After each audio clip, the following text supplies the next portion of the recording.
Imagine this. You're finally at peace after a long, exhausting day. The kind of day where your brain feels like it's running on empty. You're sitting comfortably, watching your favorite YouTube channel. The room is peaceful, and for once, everything feels right. You're just enjoying the calm, soaking in the stillness. And then, bang. Without any warning, the door flies open. Your dad storms into the room. His face is flushed, eyes wide with anger. He doesn't give you a moment to process. Before you can even blink, he's yelling, "The electricity bill is outrageous. Why is it so high? You're always leaving the heater on." And just when you think it can't get worse, it does. He starts calling you names. Careless, thoughtless, do you ever think about the bills? In that instant, how do you feel? You're flooded with emotions, right? Anger at the way he just barged in and started shouting. Confusion because you don't understand why the bill is so high. Guilt, maybe. You wonder if it's your fault for always keeping the heater on. And most of all, you're hurt. Because the words he's using, they sting. You didn't deserve that. Not from him, not from anyone. You're left in this emotional whirlwind. And in this moment, you have a choice. You can let his anger pull you into the storm with him. Or you can stand firm, centered, and choose to respond differently. The moment of choice. React or respond? First, let's think about what happens if you choose to react. You can feel the heat rising in your chest. You start to match his energy, quick to defend yourself. Your mind is racing, searching for the perfect words. You're ready to strike back. "I didn't do it." Maybe if you paid attention to the bills, you start shouting too, calling him names. And now, the two of you are locked in a battle of words, yelling over each other, both feeling disrespected. When we react, we take on whatever emotion the other person is carrying. We let their anger control us. Your good mood? Gone. Your peace of mind? Gone. You've allowed their frustration to hijack your day, and now you're both trapped in a cycle of negativity. But there's another choice, a choice that shifts everything. Instead of reacting, you can choose to respond calmly, confidently, and in control. You could take a deep breath, look your dad in the eye, and say, "I understand you're upset about the bill, but I won't talk to you when you're yelling and calling me names. I find that disrespectful. I'm going to step out of the room. When you're calm, I'm happy to have a conversation." Can you feel that difference?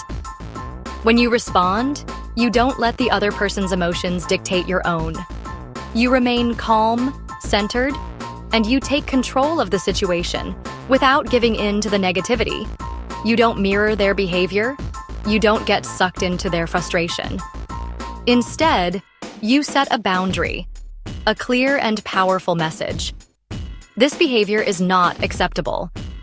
When we choose to respond instead of react, we reclaim our power. We stop letting others control our mood. And by doing that, we teach them how to treat us. When you calmly set that boundary, you show that you value respect, that you expect to be treated with dignity. The toddler analogy. Teaching through action. Let's break it down. Think about a toddler throwing a tantrum. They're screaming, stomping their feet, acting out. Would you scream back? Would you throw a tantrum too? No, you would stay calm. You would show them what is acceptable by gently explaining. You wouldn't match their chaos. You'd help them understand what behavior is respectful and what is not. And that's exactly what we do with adults.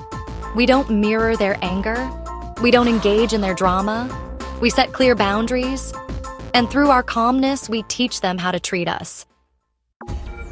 The power of boundaries. Let's say this same pattern happens at work. You've had a stressful day and all you want is to go home, relax, and unwind.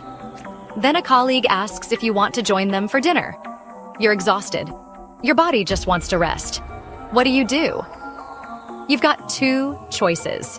You could say yes to avoid feeling guilty even though you don't want to go. But if you do that, you'll probably regret it. You'll be exhausted and your evening will feel like a chore. Or you could say no. You could honor your own needs, communicate your boundary with respect. You could say, "Thanks so much for the invite, but I'm going to rest tonight.